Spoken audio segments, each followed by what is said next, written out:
we go through life where we feel really beat up from life.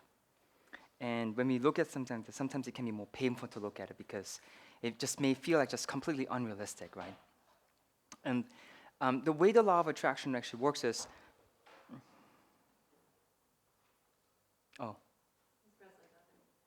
oh, thank you. So the way the law of attraction works is this: whatever we are engaged with is actually what we manifest.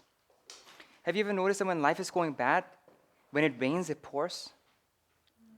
It's really interesting, right? I mean, like when it rains, it just pours, right?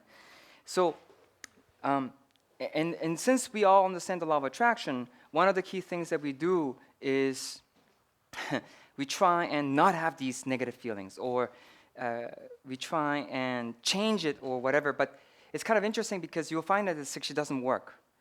And somehow we keep staying engaged with this negative emotion. And so we keep manifesting more of it, right? Are you familiar with what I'm talking about here? Right, so it's like, now, here's an interesting thing. The reason is because that part of our feeling is something that's really, really important. The negative feelings are important. Like, you've probably heard me say that negative feelings are important, right? So to try and deny that or try and squash that or all that will not work. It will not work. What you need to do, however, is this. And I'm going to show you the secret to child rearing, to parenting. When your child is completely upset, to try and tell the child, don't be upset, and putting all your focus on the child is going to work, right? Of course not. It's never going to work. This is what you do. You disengage with the child, and then you create a new focus for the child, and then you ask a new question. You ask a new question. You give the child new options. Yes, yes. And so one of the more key things, if you look at all the psychological research, one of the key things that a healthy human being learns to do is to distract themselves from the pain, away from the pain. But that doesn't mean that you ignore the pain or you stuff the pain or anything like that. It may sound very similar, but it's actually not. So what you do is you disengage from the pain, and you leave the pain alone. You don't try and do anything with it. Can you see that if you engage with the pain, then you're still manifesting more of what you're engaging with? Is this making sense? This is the same thing like in Tai Chi. When you're being pounded, actually, you don't think about the pounding. It will never get you out of there. The reason I'm so familiar with this is because in fighting principle, if you get hit, the last thing you want to do is think about you having just been hit. Guess what that invites more of? A lot more hitting, actually, of being hit. Yeah, it's just, but what you do is actually you create a new focus, you create a new target, and then you basically follow that, and then it brings you out. It brings you out. So that's actually called non-attachment. So if you spiritual language talks about non-attachment, this is what non-attachment is. You unattach yourself from that. It doesn't mean that you ignore it. Most people think that you ignore it or you stuff it or you try and not feel it. No, that's not going to work. That's why the non-dual state is so important. What you do is you mentally, keyword, mentally disengage from this feeling of impossibility, and you leave that be, and then you look at what you want.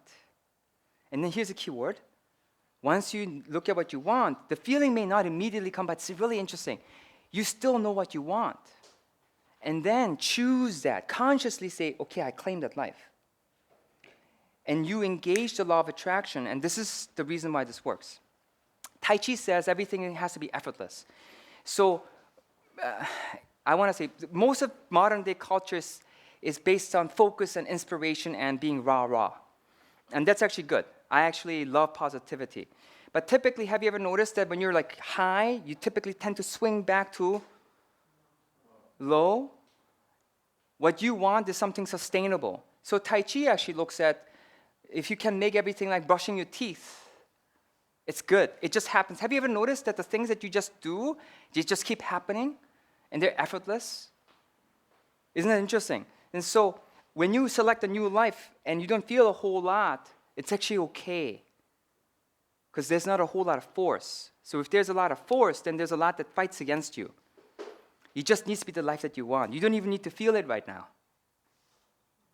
But you engaged the law of attraction. And it's interesting. Once you choose it, you start feeling it. The feeling starts trickling in. It's a very interesting process. Is this helpful? Is this okay? So with this, if you're feeling, I don't feel like I'm getting anywhere, it's okay. Disengage from that mentally. Like imagine you're stepping away from it. And then once you stepped away from it, then start this again. And start with what you want. Start with a day that you want. Just start writing down it. Just consciously stream everything you want to see right now in your life. Like if you were to wake up tomorrow, and that's the kind of day you would like to have. Write that down, and then see how it comes together. For some of you, you may need to start from scratch. This is a step-by-step process because it helps you look at the list. But sometimes actually it's helpful to just write it down and then compare it to the list. If that works better, then do that. Anyways, I just wanted to just help you break out of the state if you're feeling like this is not working for you, or because this is definitely possible. Now, here's the thing. If you select a new end target, a new reality, all of a sudden that starts manifesting. And when you start looking for it, you'll start realizing that it starts manifesting immediately. You don't have to wait. It starts manifesting immediately. It's uncanny. So this is about the law of attraction. So, is this helpful? Is this clear? Okay, very good.